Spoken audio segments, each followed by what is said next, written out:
So guys, yeah, the episode you're going to be listening to, the audio is a little bad, so sorry about that. We had some problems recording, but we figured we'd just release it because, you know, you guys are our fans, and we really want to put out a show for you, and yeah, it's a show about Farscape, and yeah, so have fun with it.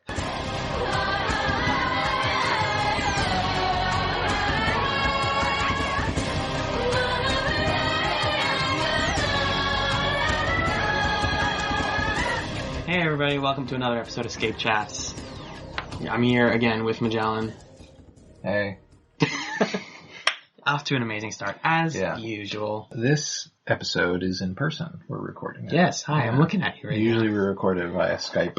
Yes, as you can tell. This sounds great. We're on a different mic. We're both on a different blue snowball. Mm-hmm. So hopefully this sounds delicious and directional. But as usual, I forget what episode this is. You know the viewer.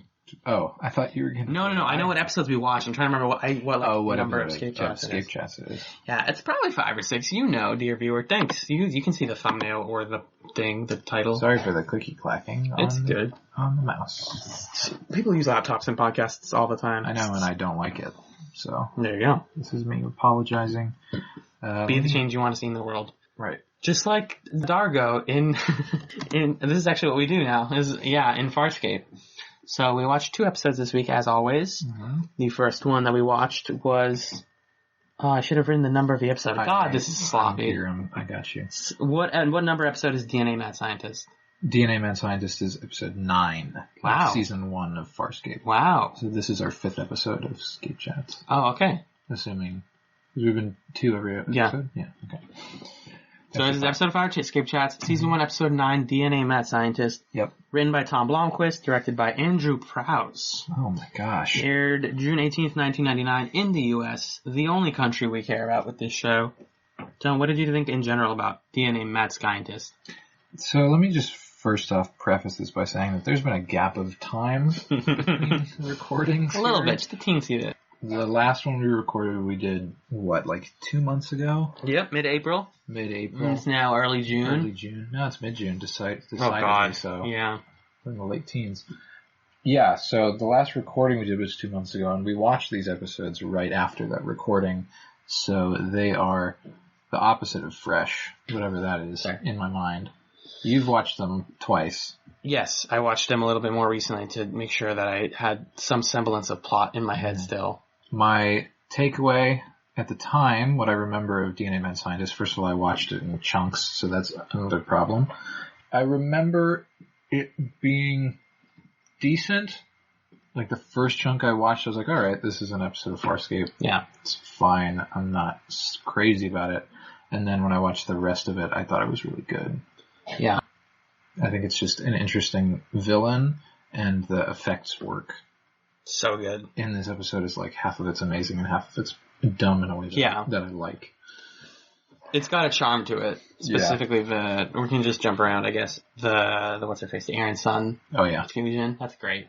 I like this episode a lot. It's actually one of the reasons that we started watching Farscape was because Danielle Riendeau, co-host of the Idle Films podcast and writer at Polygon, put up a couple months ago, a Farscape skip list on her blog. Mm-hmm. And she was talking in that post and also on her podcast about how it's an amazing show, but there are parts of it that are worth skipping, and then there are parts, this was like a don't skip list, basically. Because a lot of the early season is like considered by many to be like, mediocre at best. And this was actually on her don't skip list. DNA Mad Scientist. This episode? Yes. What other episodes? Like the pilot, obviously, don't skip that. Well, she said the pilot is not great, but you have to watch it. Right. We have watched another one that was on her don't skip list. I don't remember. Yeah. All the episode names. I can't remember. Oh, the one... With the girl. With the Peacekeeper. PK Tech Girl. With the Peacekeeper Tech Girl. What's it called? That's the one. So this was another one on her don't skip list. So I came into it with high expectations. And like right off the bat, it's such a cool start. Yeah. Because it does the thing that Farscape does where it's like we are introduced to our heroes yet again in the middle of something really interesting. It's just something's just happening. And in this case, they are making a deal with this doctor guy, and he says, like, if you give me a piece of your DNA via your eye, I'm going to jab a needle into your eye. Yeah. Just really gross body horror in a way. then I will give you, it's like the most MacGuffin-ass like concept. Yeah. Where he's like, I will give you the direct path to your homeworld with the least amount of Peacekeeper resistance. And you're like, wow, that's like a freebie. That's just like the password to the vault of everything. Mm-hmm. And he says something along the lines of like, yeah, each of you can do it, but you all have to wait in line. And then they use that to set up the stakes of what if only one or two of us can do this? Like, what if we only have enough of the like magic vial juice to do this for one person? So then the ideological debate becomes who deserves to go home the most.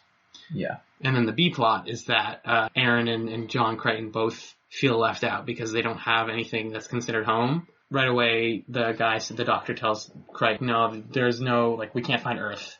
Yeah. Because you're probably in another dimension, which is a nice hint at what's going on in the universe. And then Aaron's son, obviously, was exiled from the place that she called home. So if I go home, they're not going to take me. And that ended up being my favorite part of the episode, was the discussions between the two of them in terms of what is home for someone that doesn't have a home, like a physical place. And it does the very sappy, like, home is where the people that you care the most about are, which is nice. Right. Yeah. And it works. So I have a couple notes here. I mostly, at the beginning, was saying how I thought the setup was interesting, and this idea of, like, what if we all had the opportunity to just get what we wanted at the cost of a lot of people? Would you be able to give up the relationships that you formed and the hardships that you've gone through with these people? Because their entire friendship is built on It's almost, I think here's the thing that made me not as crazy about the episode as I wanted to be, is it's almost too early in the show for that to have any weight to it. Yeah. Because the conflict isn't, oh, I have to give up my friends to go home. The conflict is I have to fight these people to go home first. Right. And so it seems kind of mean. Yeah, and it could have had more weight if it was later on. But at the same time, I think it's a good way of remaking the dual point. One, that these people, all they want is to go home. And two, they'll do whatever it takes to get there. Right. Going so far as cutting off Pilot's arm. Which I loved that concept, by the way. I like that they set it up as if this is going to be the conflict of the episode. Yeah, like, do we cut off... We got to cut off Pilot's arm. Cut to the... Theme song. Yeah. Come back, it's like, we cut his arm off. Well, it's interesting because so much good symbolism to that. Like, he's the pilot. His arms are the thing he uses to be himself. Right. And yeah, he can regenerate them, like, pretty quickly, but then he says to them later in the episode, like, if you're willing to cut off my arm without my permission, what else are you guys willing to give up for this? If you're willing to just do that.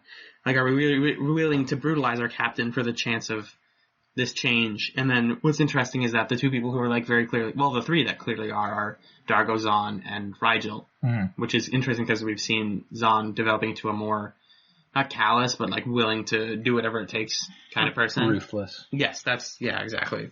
So Namtar is actually the villain's name. It's the doctor's name. Mm-hmm. We don't know that he's a villain yet, but he's got one big arm. You don't have one big arm and you're not a villain. Yeah, which, by the way, that's like such a bargain bin sci-fi name. Namtar? Do you know why? It's Ratman backwards. I wanted to reveal that to you, but I'm actually happy that you knew that. That's good. Namtar. And his weird Igor equivalent, who I kind of grew attached to, and then I realized that she's kind of the story developer, and I was like, oh, cool. I think I have her name in here later. We get a brief shot of their failed attempt to do what they're trying to do throughout this episode, which is to create like a perfect human thing, like a perfect being. Because Namtar is all about getting these genetic modifications put onto him, which is why he wants everyone's genetic makeup. And then he tries to get Aeryn's sons, and then he tries to turn her into a fused hybrid super being, but there's like a scene of just, it's very alien or Cronenbergian, or it's just this dead, like, gross four-eyed thing that they're looking at the wall, and they're like, so this has failed before. There are stakes. It's like pretty easy directing, I guess. And then we get the first conversation between Aeryn and John, which I started noticing this trend of the show in both of these episodes, which is that whenever both characters, it's usually Aeryn and John, but it can be anyone. Like, two characters in the kitchen drinking out of those silver cups, always going to lead to something really deep and philosophical. Guaranteed. So they do a lot of this, like, well, what is home for me and what's home for you? And then there's that great line where he goes, if I get back to Earth, I'll take you with me. And she says, me on a planet with billions of you? And then they make the really smart choice of, instead of her going like, that would be terrible, it just cuts. Because you're like, yeah, she probably hates that, but like, we don't know. which is, I just thought that was really clever. And then I wrote, Rigel has a secret stash. Is he Hurley from Lost? Which is a dumb reference because I've been watching Lost lately, or I just finished watching season 1. Because they like Zahn and Dargo lock him in the prison corner. Oh, yeah. And he's like, oh no, I don't have any food, except I have this like sweet bar of space chocolate that's like infinite. And then I think Dargo takes it from him and like squishes it. He's like, that's a pretty cool scene. I love that space chocolate. It's just like the universal, like we have resources or we have food. Right. And then it gets into its second act, which is pretty good. It's like the whose home do we go to first? Who deserves it? I think lucky you didn't trade anything valuable for it was a line that I liked because I think that was somebody was talking about like they're talking specifically about the vial. Yeah. With the like DNA in it, which is a really weird visual choice, I guess. Blue Ass Bitch is my new song by Rigel Dillon. He said he calls Zahn a blue ass bitch. Oh, yeah. And then I thought a blue eyed girl, and then I felt really funny about that. He runs away from people. And that was a Van Morrison song, Brown Eyed Girl. Was it? Is that I looked it up. I thought it was a Bob Dylan song. We'll get back to Peacekeeper Scent Hounds. Oh, yeah. I think someone said that. And this is where I got the jokes, because Act 2 of this episode is kind of dull. Yeah. I wrote Peacekeeper Scent Hounds, new band name. Yeah. Aeryn interrogates Namtar about what he did to her, followed by him great scene. Him turning his pain sensors into pleasure sensors. So she's like twisting his arm over the bar, and then he's like, please, and then he flips them, and he's like, please, continue. And he's way into it. She's like, ugh, gross, you're getting all moist now. Bob Dylan song called My Blue-Eyed Jane. Oh, alright. Well, then I'm cool. Yeah. Are you playing it? No, I'm trying to... Okay. Anyways, Aeryn basically got all the best lines in this episode. She was all, I wanted him to find me a place where I could belong. I don't want to be left behind. I'm so scared. That says everything about her whole state in this. And I really appreciate she's one of those characters that's very initially billed as like tough and cool, but she is always vulnerable in some way, be it jealousy or in this case, like just loneliness, right, ennui, all the good emotions. And then we get Act 3. Like, this episode is very clearly 3, like, stories, basically. It's like, who can go home? Only one person can go home. Aeryn is turning into a monster. Yeah. And that's why I kind of found Act 2, like, just meandering. And then Act 3 was like, okay, the reveal is kind of interesting, but it's mostly just their chance to do, like, weird body horror. And she's now forced to become a part of the ship and sense its every feeling. Does that happen? Was that this episode? Yeah. Yeah, so Aeryn was turning into pilot. Yeah. Because she had the arm DNA. Yeah. So I thought that plot was whatever, but I love the way they called back to it. Like, now she has pilot DNA in her permanently, even like a little bit, so she knows things about piloting the ship that the other people don't. Or she just remembers that. Or yeah. I don't know that it has any effect on her anymore, like, physically. Yeah. And then they further the Frankenstein's monster bit with Namtar. Mm-hmm. And, Namtar. He sounds like a Thundercats villain. I would watch that episode. Yeah. John, this is when ThunderChats. Ooh, keep an eye out for it. Keep your feeds refreshed, everyone. There isn't enough fun, like, good stuff in all of ThunderCats to make that, but... Well, that's what you think. Oh, man. John says, pilot, this is Cornada. And that's the Igor lady. And then she goes, you're magnificent. And then there's this really great bit where pilot's like, he just nods, like, yeah, I know. Yeah, what of it? Yeah. You know I am. Every once in a while, the show devolves into awkward comedy, like Crane waving his hand to distract. Oh, yeah. He's trying to take the vial from Rigel, and the way that they do it is he just, like, waves his hand, and Rigel's like, oh, what's that? And then goes, yoink! And he, like, grabs from behind him the vial, and then I think he smashes it on the ground? Yeah. Or it, like, falls to the ground by accident. And then John gives him the, like, it was never gonna work, which I think was confirmation bias. John being like, you guys are never gonna find your way home, because now you can't. So it's better for me to just say it wasn't going to work ever. Well, but the lady said that it wasn't. Oh, did she? I think she said, like, the thing was, like, it would hurt the ship. It was something that was going to, like, damage the ship. Oh, yeah. And right. That's why he stopped them. Which I said that line is interesting because he doesn't want to try something experimental, but the reason he's on the show is because he tried something experimental, which was the maneuver. Mm-hmm. So... parallels. Cool. Namtar was secretly a gremlin all along. That was funny. This show likes to be funny every once in a while between its moments of sci-fi, like, interest and intrigue. Mm-hmm. He gets injected with some, like, anti-growth serum. Thundercats is not on Netflix or Hulu. I would have known if it was on Netflix at least. But thank you for keeping up with ThunderChatz episode 0. About the bump. Pretty good.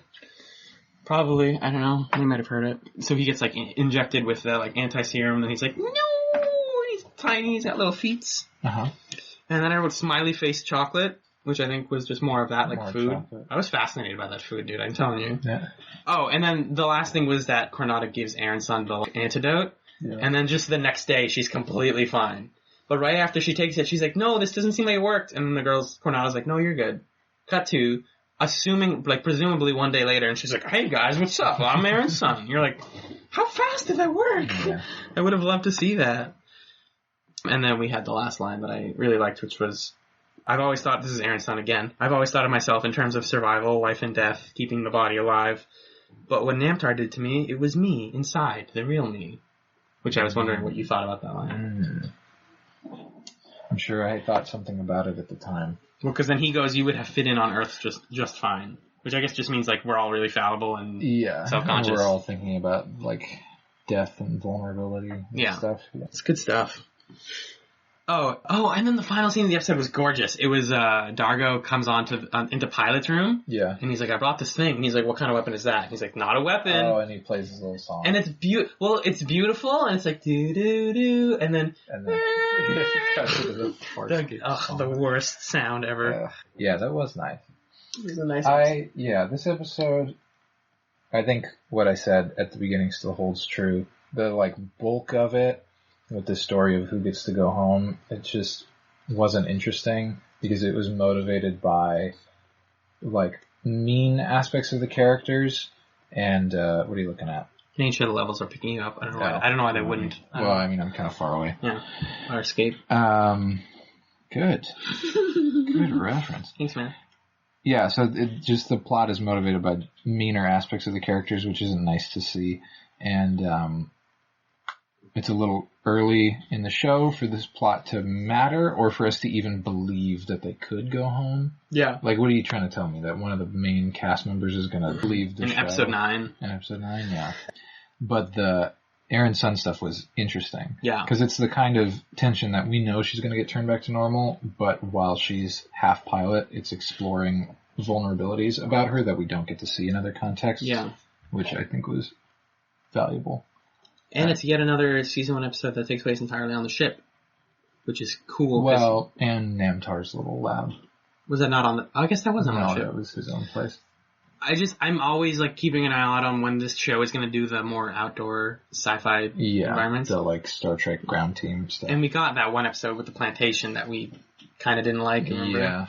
So I want more of that, because I think I love the world so much, and I love world building, and I understand the limitation, and then it's like a smart limitation to only be filming on the ship for an episode or two, but I feel like I've seen so much of the ship at this point. I just want to be in a setting where there's more light.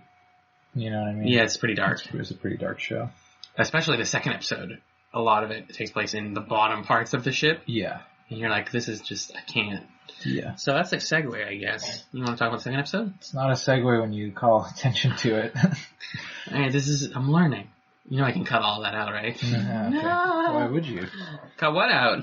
Howdy, hi, hello, and welcome to the second edition of the Moya Bag, where we here at ScapeChatz read your feedback. This is just Alan today because Magellan was busy, and we are recording a new episode in a few days, which y'all won't hear for months and months. But that is how we do this here at ScapeChatz. And so today I'm just going to be doing a solo Moya Bag. We didn't get any emails this week. I will remind people that you can email us questions, which we pretty much 100% will read, or just feedback. If you have the time to send an email, you can do that at scapechatz@gmail.com, spelled exactly like the show is. But we also got a couple of nice comments on our Reddit thread for this episode on the Farscape subreddit, which is, again, reddit.com/r/Farscape. And if I can pull these up, then we can read them. We got another great shout out from Courtesy Flush saying, enjoying the episode so far. Now that I know how far in advance you guys recorded these, have you finished the series yet? There are a lot of episodes in the later seasons that I look forward to hearing your opinions on. Also, do you guys have plans to do any other series in a similar podcast form in the future? And I did respond to Courtesy Flush on the actual subreddit under my account name, but I will reiterate that, as we mentioned in the Moya bag, we recorded these episodes. That one that we had done was recorded back in March, and this one you're listening to right now, episode 5, was recorded back in June of 2015. So we are listening way back, way back. But so that is approximately the time frame we're looking at right now. We kind of skipped several weeks, so it will eventually catch up to us, and we have been skipping several weeks. So who knows? Maybe before the end of the show, we'll be recording them as they come out. And in regards to any other series in a similar podcast form, good question, because we are definitely planning to do that. We are going to be doing, without a doubt, some other show in a podcast format similar to ScapeChatz. We don't know what show yet. We have a couple ideas. I don't want to say anything and then be tied to it, but know for sure that we absolutely would love to do another kind of podcast discussion show similar to ScapeChatz. Other comments. Lord Cadow is asking about Pocket Casts. I believe that's a podcast catcher for the Android platform. I replied to you talking about how we have an RSS feed that pretty much any RSS podcast catcher can hop onto. You can find the RSS feed at our Simplecast page. And Sick Keeling sent a very nice reply about offering a correction about the anesthetic thing that we talked about last week. I'm just going to read this. Hey guys, just listened to this episode and wanted to comment on something you mentioned about the IET episode. You were skeptical about the salt shaker of the anesthetic being enough to do the job for Moya when the lady actually threw a sack of it at Crichton, who in turn gave that sack to Rigel. Not that it really matters. I'm enjoying your podcast though. I'm on my second watch of the series, this time with my husband who's seeing it for the first time. Good point. As I mentioned in the comment thread, we were pretty unclear about the whole rules of Moya and how the anesthetic thing works at the time, so that is why we were confused about that, but it makes sense in hindsight. Again, shout out to Domain 101, who's happy that they got a shout out last week. Yeah, so send us questions if we can make this a dialogue, we can chat. I'm not used to doing this by myself, so I'm trying to hold it together, but hey guys, recording a podcast by yourself is not easy. So I'm gonna throw it back to June 2015, Alan and Magellan, and they're gonna finish talking about the second episode this week. Thank you for listening, and enjoy ScapeChatz. Second episode. They've got a secret. You gotta let me. We can't talk over each other in person. And I know, right? there's no lag, and we're still like, They've got a secret. Is it season 1, episode 10? It sure is. It really is. Hey, Magellan. Yeah. Guess who wrote it? Oh my god. It was written by Sally Lapidus. Who wrote it? Sally Lapidus. And it was directed by Ian Watson, which is a very Australian name. And guess when it aired? 2 days before my 5th birthday, June 25th, 1999. Now people know a lot about you. I am on YouTube a lot. I talk about myself. It's fine. Okay. This was the Dargo flashback episode. Yeah. Or not flashback, just the exposition. Mm-hmm. I loved the framing device of this episode too. I think they handled it in a cool way. Yeah, because it's so much easier than the Lost or Orange is the New Black thing of here's a big ensemble cast, and when we want to talk about their background, we will cut to a flashback. Yeah. And instead they just integrate the flashback not only into his story, but into everyone's story. Yeah. There's that, I mean, we'll get to it, but it involves everyone at some point, which is really interesting. And other characters get to interact with it. Yes, that's what I mean. Discover it. And then eventually act it out, which is cool. Which is a very cool scene. So the setup of this episode was that Dargo was sorry, not to interrupt. Go for it. But to interrupt. I'm just gonna come out and say I think that scene where they act it out is one of my favorite Farscape scenes so far. Totally. Very strong. It was memorable as hell. We'll get to it though. Yeah. But the episode starts not so great. It's just like Dargo falls into a hole and then he slips out and he's like, "No, I'm not gonna make it out." And it's this not very steep slide down, and he falls out of the airlock, and then he's in space. And it's the last shot before the theme song is this whoa, cheesy, him zooming into the camera, and then theme song. And I said that looked like he was going to water country, but alas. I was fascinated by Aeryn in this episode just because, well, there's a scene right after the theme song where they're like talking. It's a lot of them like talking on communicators back and forth of like, did you see Dargo? Where is he? When's the last time we saw him? Yeah. And I was like, she doesn't wear a lot of clothing. Like she wears that vest and then like tight pants or whatever. I'm like, where is she putting her communicator? It's that thing that they have. Yeah, but I think it's in her vest. It's like hooked to her strap. Yeah, but she wasn't wearing a strap in this part. The vest is not strapped. Oh. I just looked at it and I was like, she's talking into her boobs is what I was getting at. She's just like communicating to her cleavage. What's this? Nice slaving of horses? Oh. Someone was talking about how trying to control Moya is like trying to slave horses because she is a living being. Uh-huh. And I just thought that was cool. Like they're like really hammering down on the like Moya is a character on the show and has autonomy, and I mean that's also the like twist of the episode, I think, is about her. Is this the episode that I'm thinking of that ends with the whole thing with her? I think so. Is it? Is probably this is. the one where she... Yeah. This is the one. Okay. So I thought, How does that work into the... I so forget how that works in. It's the reason that everything's going bad. Okay. Yeah, so we'll get to it. There's that, and then they're trying to explore the ship to find Dargo, and they get to where he was, and the DRDs, the like cute little robot mouse droids, plugged up the hole with like just material. Yeah. And then they see Aeryn and John, and they like get them. They have like a tiny minigun in their little hat. Yeah. Like, hey, what's up? And he's like, no, turn it, and he breaks it off, and then they goo Aeryn's son, and she's like, oh, you fools, my hand's stuck. Awkward position so that John Crichton can like lean over me. It's more of that, basically. And then that whole thing is immediately solved by them being like, what are we going to do? And then Zon's like, I can whip up an antidote in like 2 seconds. And they just get it and they swab it on there. And then it's more opportunity for him to get close because he's like, oh, if I don't do it carefully, it'll burn your skin off. She's like, all right, get in real close. It's just a lot of that. Mm-hmm. So that's why I didn't like the setup for this episode. It just felt like a lot of beats we've already seen. Like, of course, they're going to make them get all close, and Zon has the thing, and the DRDs are weird, and blah, blah, blah. What is this? Interesting conversation about space and diseases between Crichton and Aeryn's son. Oh, yeah, they were talking about, do you guys get diseases here? Oh, yeah. That's more just world building, and you don't really think about that in sci-fi shows. It's like, how do they get colds? Do they get pneumonia? I love that stuff.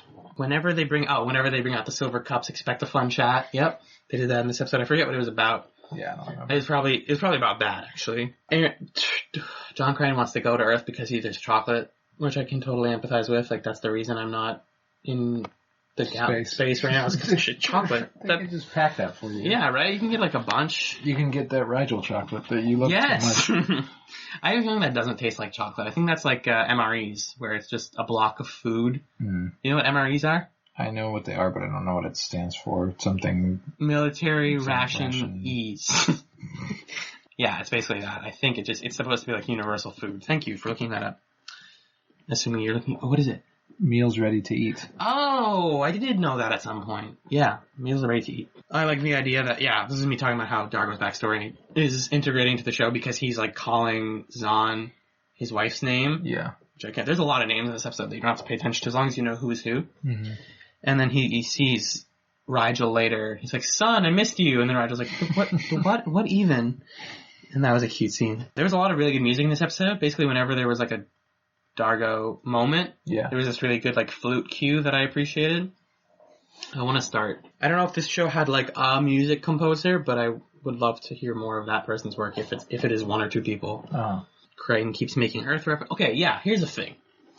Crichton is on a show that's taking place that we are watching as like humans, Americans, whatever, Australians. Yeah. So he's making Earth references. Like he talks about Yosemite Sam. He says this looks like a Hitchcock movie when he goes into like the cave full of evil DRDs. What do they think he's talking about when he says stuff like that? That's part of rolling into my ever reoccurring discussion on the translator thing. Also, how does that translate? Yeah. It's all proper nouns. They just don't. I think it's just when somebody is speaking a language and then they say a proper noun in a different language. And you're like, And like, if you know it, then you know it. If you don't, then you don't. Because no one else ever reacts, and if they do, it's Aeryn's son being like, Yeah, I think they just don't know. It's so weird. He does it frequently now. Yeah. I get why it's funny to the audience, but and why it like helps us make sense of what's going on, but just it never makes sense in context. And then then we kind of just get scene after scene of narrative development. And the way that his backstory forms is really interesting because it's not linear. It's bits and pieces. Yeah. And then because it's a little bit disjointed, the last scene is them basically acting out acts 1, 2, and 3 of why Dargo is on the ship. Mm-hmm. And so, I wrote here, let's try and lay out exactly how it happened, because I guess this is important to know. So Dargo lived on Dargoland, whatever that planet was, and he had a wife who was a, Sebation? Yeah. Which is what Aeryn's son is. But her brother is a peacekeeper. Yeah. And Sebaceans are all about keeping the race pure. So he didn't like that she married Dargo, and he also really didn't like that he had a kid with her. Yeah. Who just looks like a little kid with like a Dargo face, and it's stupid looking. So she's cute, and then they have a cute little baby, and he loves his son, and he misses him.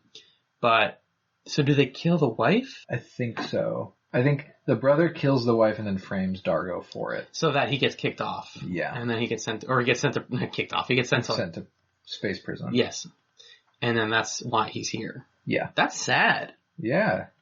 That's not cool. It's sad, like, I don't know. This was much more affecting as a backstory for him than I assumed we were going to get. And I was legitimately, I think I gasped at the image of, like, she was a Sebation. Yeah. Like, that was... When they finally pull up the hologram and he's like, check this out. Yeah. It's really a testament to the character work that the show has been doing up to this point, that they can surprise you to that level. Because I don't think a lot of shows could find the perfect twist that would be like, oh, Dargo is so against Sebaceans that you would never assume that he married a space. And it's subtle too, and the choice of races for each of the people and like what their roles are is like very important. Yeah. The fact that his wife was a Sebation really heightens his relationship with Aeryn's son. Yeah. And makes that interesting. And the fact that the person who kicked him off as a peacekeeper does the opposite, like it worsens it. Uh-huh. And so I think that their dynamic is going to become very interesting. I mean, it's been interesting, but now we know why. Right. And then the scene you're talking about, I guess, is the thing that you just like enjoy characters in a show or movie acting, like performing. Because we were talking about Angel a couple of months ago, and you were saying one of your favorite episodes of Angel is the one where they all like live out A15, like an old, like I think Victorian thing. What I find interesting about setups like that is what you can learn about a character when they inhabit another character. Right. Either in the Angel episode, they didn't do it on purpose. They were cast as certain characters by some mystical force. Yeah. They like fell into tropes based on how they were in a certain situation. And so that kind of highlighted like, oh, this is the stock character, and this is how they're similar, and this is how they're different. Mm-hmm. And then, but in this, it was really interesting because John Crichton especially was aware of like, I've been cast as the evil brother. Yes. And seeing him lean into that and act evil, but in a way that he's trying to basically have therapy, like create a therapy session for Dargo. That's essentially what it is. It's like not an improv game, but like a performance therapy kind of game. I just found that really fascinating. Yeah. And a cool framing device and a cool way to do backstory that I don't think I've seen before necessarily. And what's also cool is like you're talking about how sometimes the relationships that they're playing tie into who they are as people in their actual lives. And Zahn has clearly had some sort of romantic thing with Dargo, or at least if it's like just internally, like they both like each other, and she's playing his wife. Right. And she's playing his wife that he's like he loves intensely and passionately, and he like kisses her and calls her 90 names. And at first she's like, he's just being weird because he was in space and he has like space trauma, but then she's like, oh, he's not even talking to me right now. Yeah. He's like on a different plane. And then Rigel like doesn't choose to lean into his being the son. Yeah, I mean, you don't have to. Because he's like, I'm a king. Yeah. Yeah. Which is great, I guess. And yeah, the reveal, and then he says like, show us what they look like, and it's that like spinning hologram where they're being like, oh my god. It's a pretty good effect. Yeah. Sure, every once in a while nails it with those effects. I believe that's the episode. I'm trying to remember what the stinger is. Well, the Moya stuff. Yeah, so the Moya stuff was basically the reason the DRDs were attacking and the reason that he got knocked out into space was because they were upping their defenses because the crew was getting in the way of Moya having a baby. Yeah. Because Moya is pregnant, or was. Right. Mm-hmm. And so the end of the episode is Crichton going to, like, pilot, and there's, like, 10 DRDs there, and they all have guns pointed at him. He's like, guys, like, he puts his hand up, and he's like, guys, I'm not here to hurt you. We actually would be fine helping you. You're our ship. We appreciate everything you do. I don't know if you can, he says, like, I don't know if you can hear me through these things. And then it's, like, a camera shot through the camera of the DRD, and then she, like, shuts them all down, and then he, like, sits with pilot, and then, I don't think we see it, but our favorite bean ship, Moya, who looks like a fava bean, gives birth to another fava bean. There's a lot of stuff in this episode because of that I think we're going to see come back. Like, I think I read somewhere, and this is not a spoiler, but, like, Dargo's son is going to come into play. Yeah, that's, like, a major element of his arc. Yeah. Yeah. So that should be exciting. And then Baby Moya is going to exist. I don't know where it's going to go or what it does, but I think I've seen a picture of it somewhere. It's cool looking. Hopefully they deal with that just, like, next episode. I'd be into that. Do you know... That's the episode. Yeah. Oh, is there any fun trivia on either of these? I don't know. I read it a while ago. Let me just skim. I don't think there was anything... I would have written it if I thought there was anything very interesting. I think the funny thing about DNA Mad Scientist is somebody was looking at the pilot prop and was like, what if we just cut his arm off? Yeah. How can we make a plot around that? Yeah. Oh, whoa. Moya's pregnancy was originally going to come out during the final scene of premiere of the first episode. I don't think that would have worked. No. Because you wouldn't know Moya as well, yeah. Yeah. Excuse the dead air. Reported this is one of Virginia Hayes' favorite of the first season. That's Mad Scientist? No, this is They've Got a Secret. Okay. Which is a reference to the game show, Who's Got a Secret, I believe it's called. Or Somebody's Got a Secret. Oh. This is me vamping while Magellan finds trivia. Apparently, this Dargo backstory contradicts an original backstory which was on, like, a trading card. Oh, weird. Yeah, where he apparently was locked away because another guy, like soldier guy, or a general, was jealous of him and so had him arrested. Okay, I appreciate this one more. Thank you for choosing this one. Yep, this title comes from the long-running American game show I've Got a Secret, which ran from 1952 into the 70s. It's a weird game. This is Anthony Simcoe's favorite episode from the first season. Yeah. And Rocky O'Bannon agrees. And then there's, like, a long quote from Rocky O'Bannon, I think, about how this was we needed to do this episode sooner rather than later. Yeah.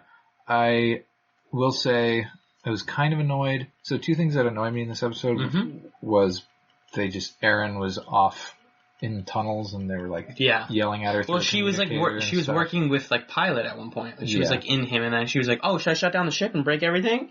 And then it's to build and tension. Like, no. And she's like, okay, I'm going to break stuff. No. And then they can't hear her. It's, like, the easiest TV tension thing, That bothered me. And then, what was the other thing? And we're back. The other thing that annoyed me was, what was it? I'm forgetting it now. Aeryn's son being annoying. Aeryn's son. Pilot Rigel. It was something about Dargo. Oh, like, this is just another episode where the part of the plot is Dargo goes crazy. You know what I mean? Yeah. This is like the third episode where that is a core driving And we're on episode force. 10, and it's like, come on, you're not. Yeah. You shouldn't be running out of episode ideas. I'm looking at DNA Mad Scientist, seeing if there's anything interesting. I remember where I was watching both of these episodes. I was like, this was pre-finals. Again, we're recording in June now, and we watched these originally in April. And I, like, had to study, but I wasn't feeling good, and I was like, ugh. And then I, like, found a couch in the library that I was studying in. And it's like watching with my iPad above my head, like having it fall on my head. Like, ugh, this is the wrong way to watch the show. Mm-hmm. But I'm so excited to be back into it. It's really fun. Yeah. You were making the point a while ago that, like, when you leave it for too long, you always forget. You're like, oh, do I really want to watch Farscape? And then you watch one, and you're like, yep, definitely. Yeah. Always, forever. Yeah. Because we've been talking about how we watched Buffy the Vampire Slayer before this. Yeah. And we got to a point where Buffy became a slog. Well, but even when the episodes were bad, we're like, gotta watch Buffy. Like, Buffy's a good show. And it became routine by then. Yeah, but it was never a question in our minds that the show was good. It was just like, you could get a bad episode this week. Yeah. And I think we haven't hit that point with the show yet, but I think it's entirely possible. Yeah. That we'll get to the same place as like, oh, gotta watch Farscape. Is it gonna be good? I don't know. But the show's good. And we're still gonna be in season 1 for a while, so we're still in the like... Well, we're halfway through. It's 22, isn't it? Yeah, so next time we'll be halfway. Cresting the halfway point. Yes. Next episode is a hump day, so to speak. Speaking of the next episode... Oh, thank you. There are good. 2... What are we watching next week? Why is that? Oh, don't tell me that they have things out of order again. Oh, are we gonna lose the order? Is the Netflix order different from that order again? This is what I'm researching. So it looks from cursory glances here. The next episode for sure is episode 11. Yep. Okay. So it looks like they swapped 12 and 13. Really? It looks like lip smack. 13 was produced 12th and 12 was produced 13th. I don't know which order Netflix has it in. That's the order we're watching, though. Yes, so let me just go to that. High Fidelity. Sorry, I'm looking at Netflix. Magellan's Netflix. Yeah, it's a good film. Yeah, sure. Sorry. It is. Sorry. Why did I search Netflix? I was like, what did he search? I searched Netflix on Netflix. It's been a long day. Wow. Okay. What's Farscape? It's what I meant to search for. There you go. Okay, so... It's, so they have it swapped. Okay. That's fine. Okay, so on Netflix, the next episode is episode 11, Till the Blood Runs Clear. What's it about? Crichton and Aeryn experiment with recreating a wormhole, but their plans are derailed by ferocious wolf-like bounty hunters. Ugh. That sounds cool. Yeah. And Till the Blood Runs Clear, that's the thing of, you remember that? Where Dargo, if he is bleeding... Oh, and they have to bleed it out? Like, hit him a lot. Until the blood runs clear? Yeah. Ah, sounds cool. So that sounds cool. Then we got episode 12, The Flax. Uh-huh. An invisible net in space traps Crichton and Aeryn, but to escape, one of them must die. Every episode of the show has the dumbest, summary, and then the most interesting, execution, which I love. The one that would have been next but got switched is a Zahn episode. Ooh. Which delicious. Actually looks pretty cool. So yeah, that's episode 5 of ScapeChatz. Yeah. We're going to hopefully be getting back to a much more regular recording schedule soon, if not in a couple more weeks soon. Do you want to just watch these episodes? Or just watch one of them? I mean, yeah. We don't have to. We'll talk about it off air. Yeah, or on air. Oh. I don't want my personal life to be in this podcast about Farscape. I'm joking. Thank you for listening to another episode of what's the show called? ScapeChatz? I forgot to say that it's a show about Farscape. Alright, let's edit this part into the beginning. Remember, we have to do a dumb voice? You can do it.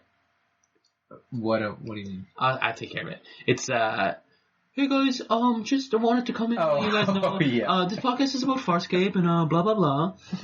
It's actually a remake of the last time you did it. So guys, yeah, the episode you're going to be listening to, the audio's a little bad, so sorry about that. We had some problems recording, but we figured we'd just release it because, you guys are our fans, and we really want to put out a show for you, and yeah, it's a show about Farscape, and yeah, so have fun with it. I didn't know you watched Pop Modern Plays. Every podcast That's true. has that episode. The audio's bad, but too bad we made it, so enjoy it. Yeah. Because you won't not enjoy it. Yes. So thank you for listening. Call your mom. And we'll see you in space next week. Yeah, it won't be that far. Scape? Scape? Is that what you're going for? Turn it off. Turn it off. I don't want to hear you anymore. I don't want to listen to your voice. I don't. Aruba.